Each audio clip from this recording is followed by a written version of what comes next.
In this video, I would like to talk beyond the NPC meme, because I get sick and tired of people telling me that they are overly educated on the subject because they've been elucidated on behalf of something that's been popularized by the mainstream to politicize this dichotomy of left versus right, where the right-wingers are the real ones and the left-wingers are the computer programs. Let me tell you something. I think the NPC meme has been more of a hindrance than a help to this movement. And I also think it's somewhat paranormal. And I'll tell you why. When you have a large traffic of spirited individuals partaking in certain content creators, what tends to happen and proceeds therefrom is a lot of times the Matrix will take that energy and project it into the outside world as far as popularization is concerned. So let's give credit where credit is due. In the year of 2017, I remember the postulate of the NPC matrix theory being presented to me for the first time on behalf of a YouTube channel called Beyond the Veil. They are still active today. It is hosted by Chris and Cherie Geo. They are husband and wife, and they were speaking upon the idea that you have raw consciousness, which is the player in the matrix. They are the ones with autonomy and a will of their own, in opposition to the overwhelming majority, the many, all too many NPCs who are connected to a hive mind mainframe, and they are merely spawns of the simulation, and they are there to be agents in favor of the Matrix. And of course, this was groundbreaking to me. I was like, holy shit. It was extremely esoteric. Very few channels were talking about it. And what happened was, one day, out of the blue, I believe it was somewhere in 2018, if I'm not mistaken, a meme came about. And then all of a sudden, everybody was talking about it. And then Chris and Cherie Geo made a video, and they said, yeah, this doesn't surprise me. This is paranormal. You have all of us raw consciousness gathering together in one platform, and the Matrix is sort of data harvesting this information, and then they are bringing it to the cold light of day, to the public, because of it. And I've also heard other channels claim, and I don't know this to be a fact, but they would say that they would speak upon certain subjects, and then all of a sudden, when the TV show Stranger Things came out, they epitomized what they were talking about in videos verbatim that they made several years prior. So he was basically saying that, look, all of us subjects, and these are my words, not his, all of us subjects are coming together in one high traffic area. And what this does is the object, the NPC, the Matrix, it takes this data and it takes our creativity to expose itself. And I think there might be some truth to that, because I shit you not, man,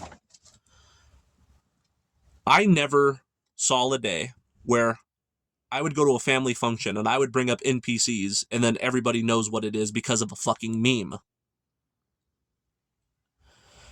When something becomes known to you because you were exposed to a meme on social media, I have to be honest with you, that's somewhat unimpressive to me. Because I remember, and I do believe Derek from the Lion Sword mentioned this as well. And of course, you let me know in the comments, brother, if this strikes as true in so much as me paraphrasing what you said.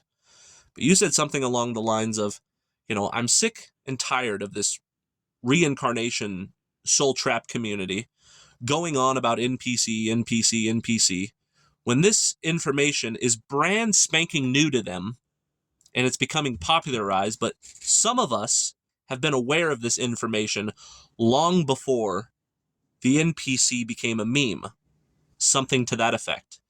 And I have to tell you, brother, I'm right there with you. And you have two types of people in this community.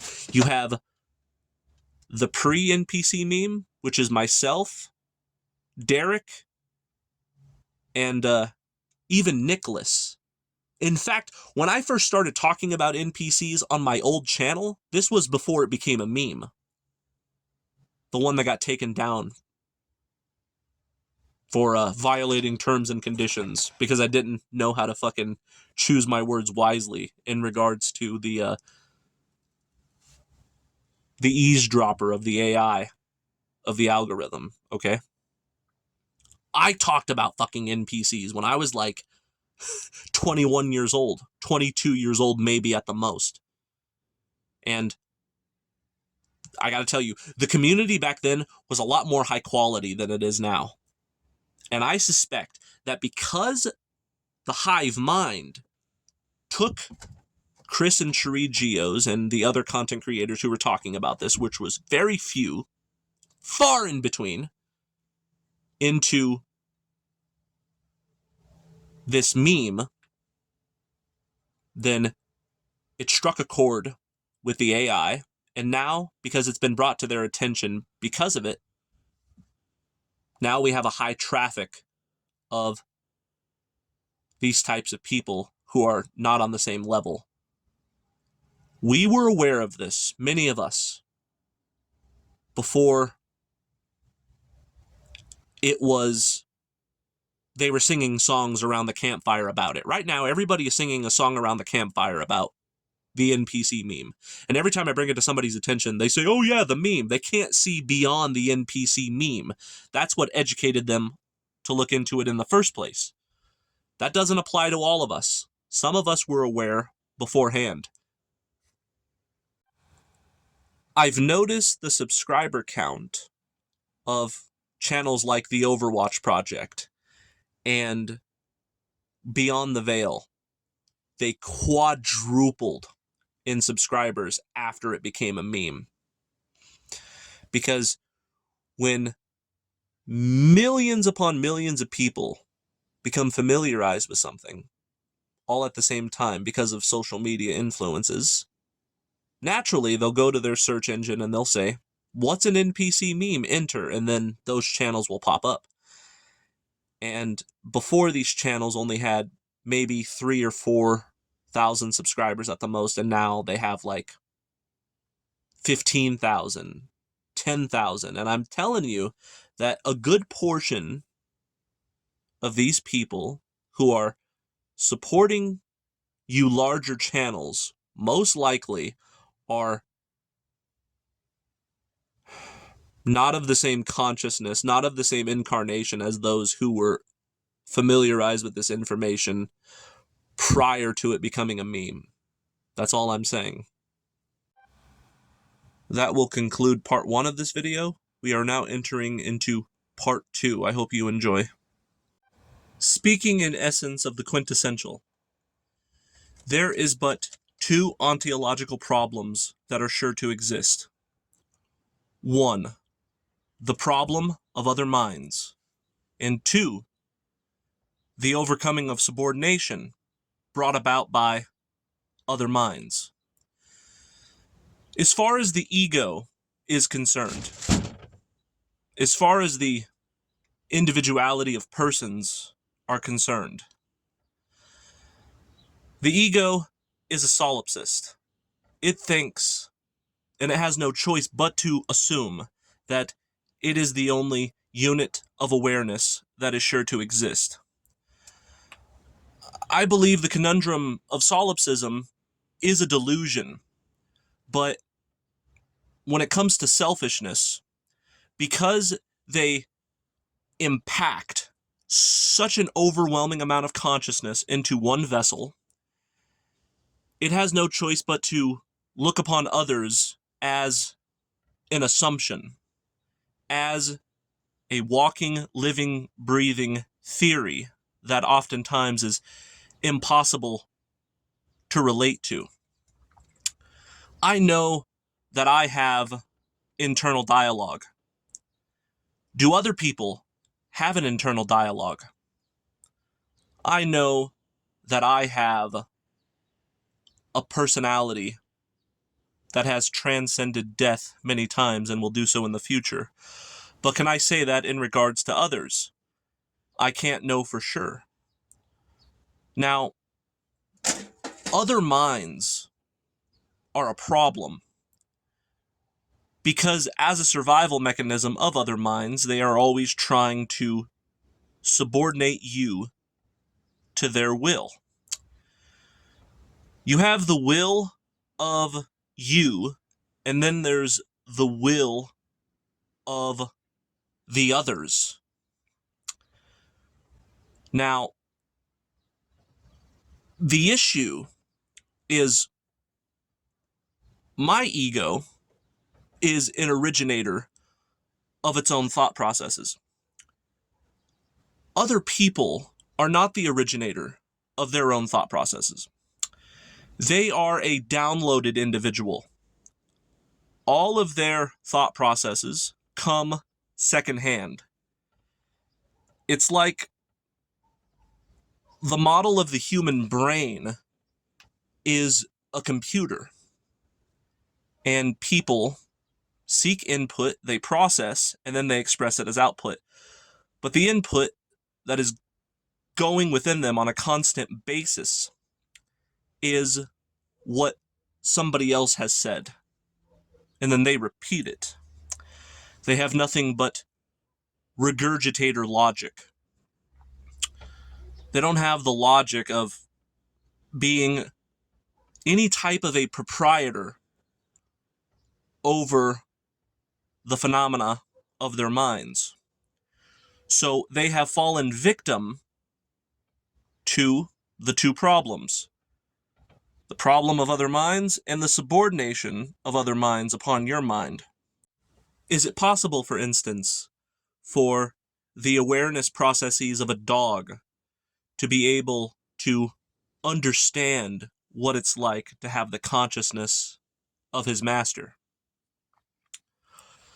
Is it possible for your consciousness, which you have only known since the moment you were born, as who it is that you think you are, and are you able to know for sure that your level of genius, originality, and uniqueness can be applied to other people?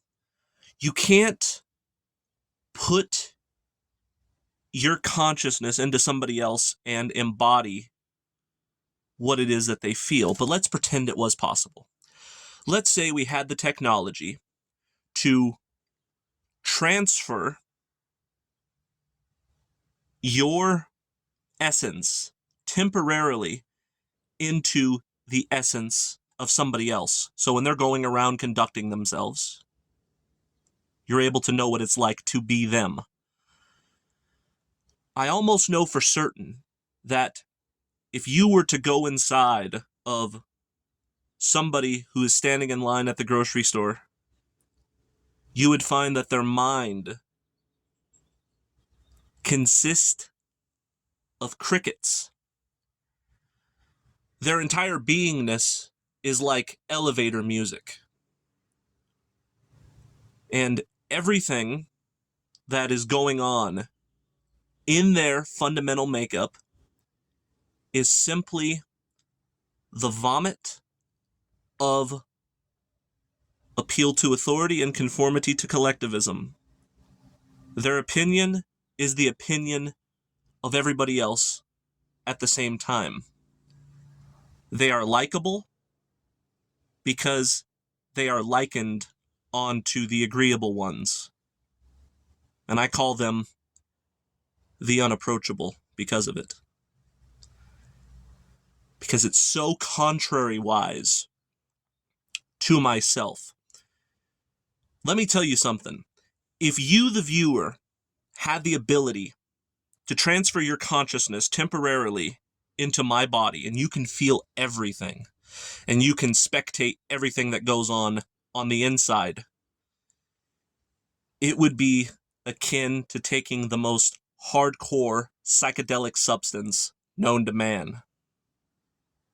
The consciousness of a spirit who stands on his own, as his own consciousness.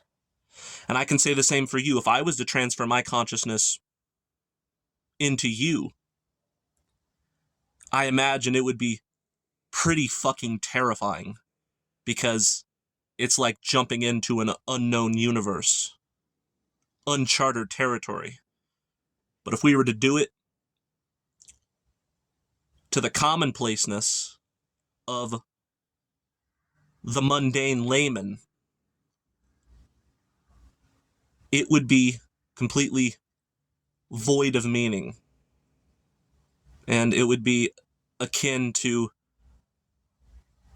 the background noise of a television in the other fucking room. Let us make the distinction between actual thought, which is a spontaneous thing that can either accept or reject at will, and the macrocosmic feedback loop that disguises itself as a thinking being. Okay? You have the talking head of consensus reality that comes from the popular beacons of information, and it makes an utterance. Okay? That utterance, in due time, will be the utterance of your mother, of your grandmother, of your daughter, and of your redheaded stepchild. Now, they can say all they want, well, that's my opinion and I'm entitled to it, but really, it's just that microcosmic feedback loop. It's not actual thought. You should never make the mistake of assuming that most people are actually thinking. They're actually quite thoughtless. They will never be able to overcome the ontological problem, which is the subordination of other minds.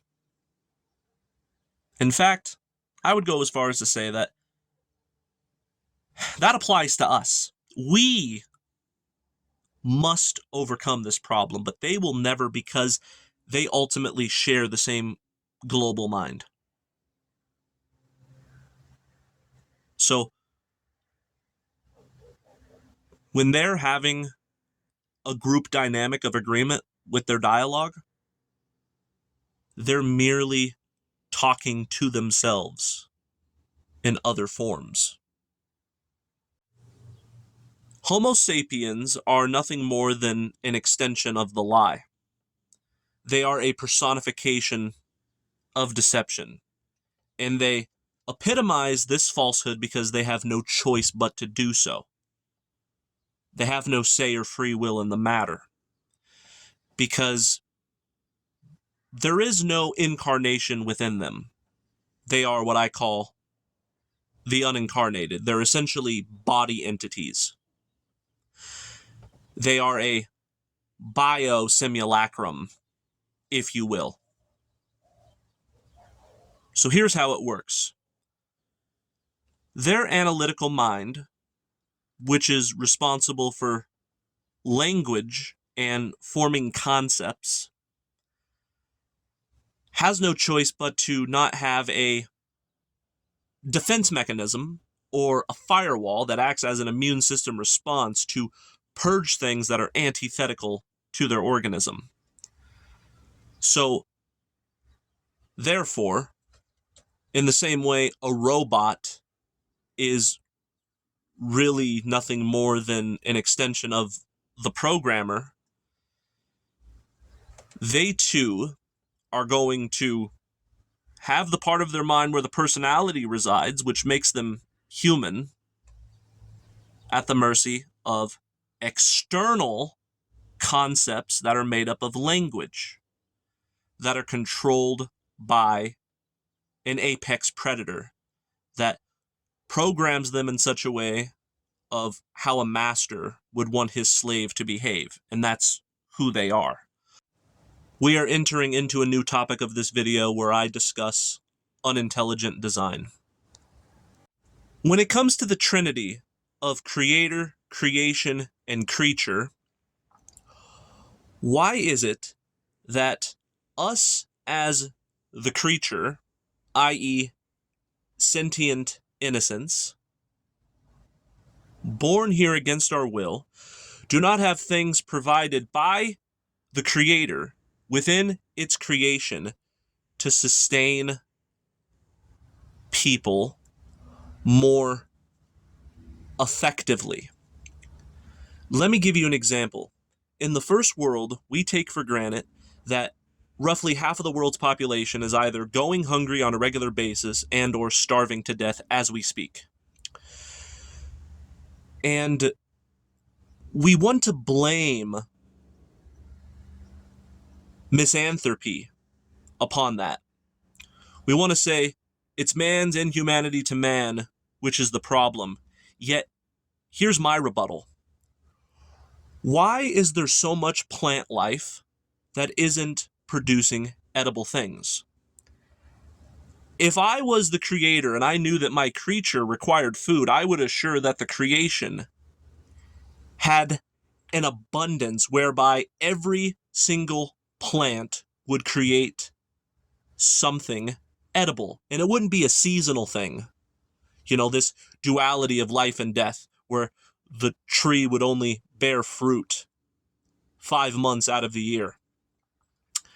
I would assure that at all times, people would be surrounded with nothing but food that would constantly replenish itself, so hunger would not be an issue.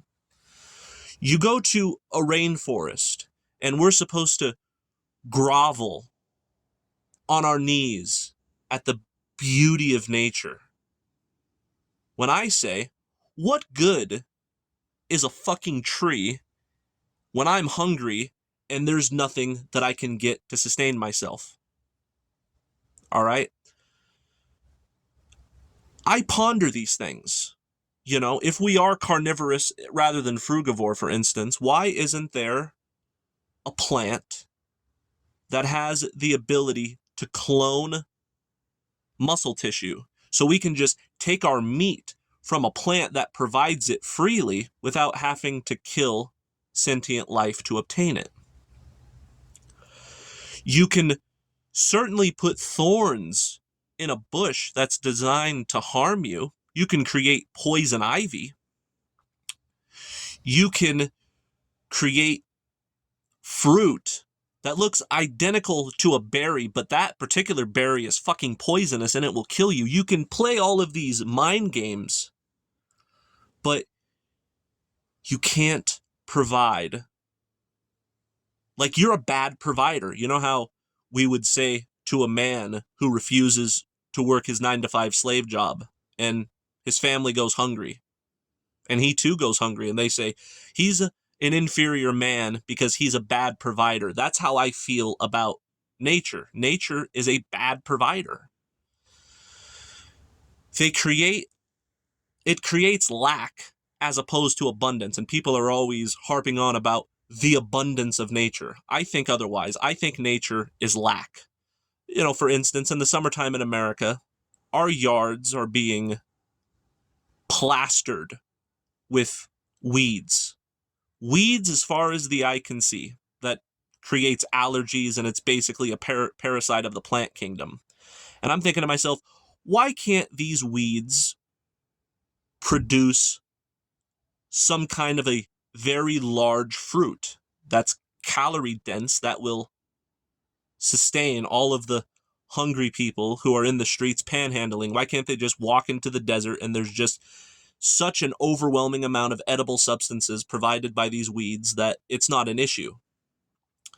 And then it dawned on me, there is supposed to be a lack intentionally, because it was designed to force you to work a slave job and participate unwillingly in a system of commerce in order to make participation mandatory within the beast machine.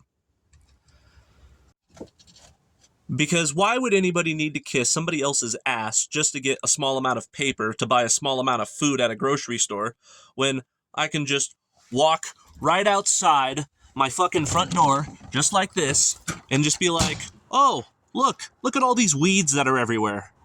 And what do they provide? And then I just pluck something, right? What did I pluck? I plucked a big, giant, juicy, delectable fruit, and I can just eat it, and I can say the man can kiss my ass. That's what would happen. Although meat eaters and vegans will argue until the cows come home in regards to what is the optimal diet for humans, let's just assume that any way you want to cut it, we are designed poorly because we are not exclusively frugivore. Now, I want you to understand that I do not have an agenda. I myself was a frugivore, and it caused me a lot of health problems, and now I have been eating a relatively carnivorous diet. All right, don't judge me if you happen to be a vegan, because it really fucked with my health. It gave me autoimmune diseases. It gave me all sorts of problems that went away immediately as soon as I started eating meat. But where I will agree with the vegan is, were we designed to be vegans, that would make a lot more fucking sense, would it not? We would just, if things were designed intelligently, have an abundance of edible plant compounds that we could consume at any time. Come to think of it, even these so-called non-edible plants, like, just plucking leaves from random trees, why can't that be edible? It's certainly edible to a grasshopper, but not to humans, and we're surrounded by leaves on a regular basis. I think about these things. If I was the creator, I would change our internal organs to be akin to a gorilla, or a fucking panda bear, or maybe even a cow that can just chew on a bamboo stick, eat fucking grass, or just pluck anything from any given tree, and that is the superior fuel source, as opposed to this, protein from animal fat, cholesterol, and red meat muscle tissue. Okay? I think that's a bad design, because think about it. It forces you to be in a position where, well, I'm surrounded by all of these fucking trees. None of them are giving me anything to eat. So what I'm going to do is I'm going to sharpen this stick, and I'm going to go on a hunt and see if I can kill a squirrel or anything I can get my hands on. That just creates just so much unnecessary strife and suffering for the person who's hungry, who's the hunter, and the hunted, the thing that's being killed as a result. It's just a terrible fucking design. I would even take it a step further and say, I would make all of our vitamin requirements and nutritional requirements sustainable in the very fucking air that we breathe, and we don't even need to eat anything, and we don't even experience hunger. How do you like that? You never get hungry because you're just always... We would be breatharians. Why not? It's just badly fucking designed. The creator made a bad creation because it deliberately wanted to jeopardize its creature because it doesn't care about us. It has its own fucking agenda, okay?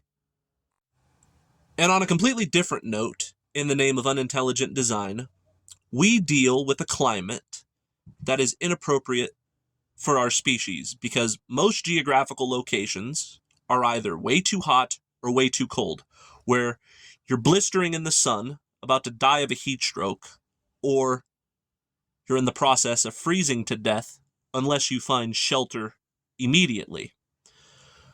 So, if we're not worried about being bitten up by mosquitoes or a predator eating us, we have to worry about finding shelter from the elements. And that's not even fucking including natural disasters where you have areas that produce tornadoes, hurricanes, earthquakes. Why? Why?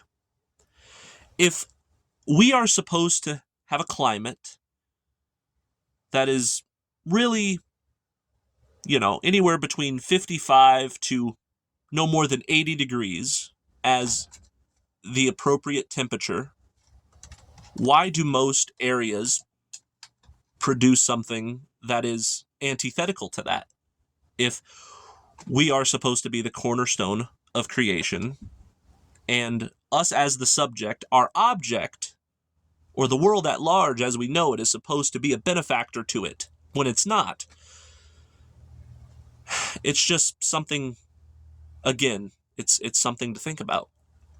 The weather is inappropriate for our species. If the world is good, as most people proclaim, then why do we live in a world where the default setting of most humans is a fight or flight mode? If this is a garden of souls, then what are we trying to fight? What are we running away from? And why are these things instinctually within us? I'll tell you. Fight or flight mode is instinctually within us because of genetic trauma. When we first reared our ugly heads from the asshole of a monkey, of course, I don't believe in evolution, but just follow my analogy, okay? We might have been inquisitive enough to say, oh, look at this beautiful creature. Let me go over there and pet it. It's a fucking bear and it rips your arm off and it eats you in front of your kids. And then they start these Adam and Eve type of a scenario, they started to breed and then they learned, like, holy shit, everything is out to get me in this world. And then it becomes a part of the genetic program. So we have a fight or flight mode because our genetic disposition has been traumatized time and time again for thousands of years. That's why a fight or flight mode exists. To avoid trauma to the species from repeating itself. So let me get this straight. We have been traumatized as a species to such an extent where we have a fight or flight mode built into us, and you're going to say that this is a place of spiritual evolution. Go fuck yourself. How can you evolve on a spiritual level when you're running away from things that are trying to kill you? Or you have to kill it before it kills you, so you fight it. That's not evolution. That's trauma, and trauma trying to prevent itself from happening. That's what it is. Here's the existential crisis of the modern world. We feel the presence of a predator stalking us everywhere we go. And we feel as though it is going to pounce on us at any given moment. Yet, we look over our shoulder and there's nothing there. Because it's not direct. It's indirect. So, we're sprinting down the street trying to run away from it.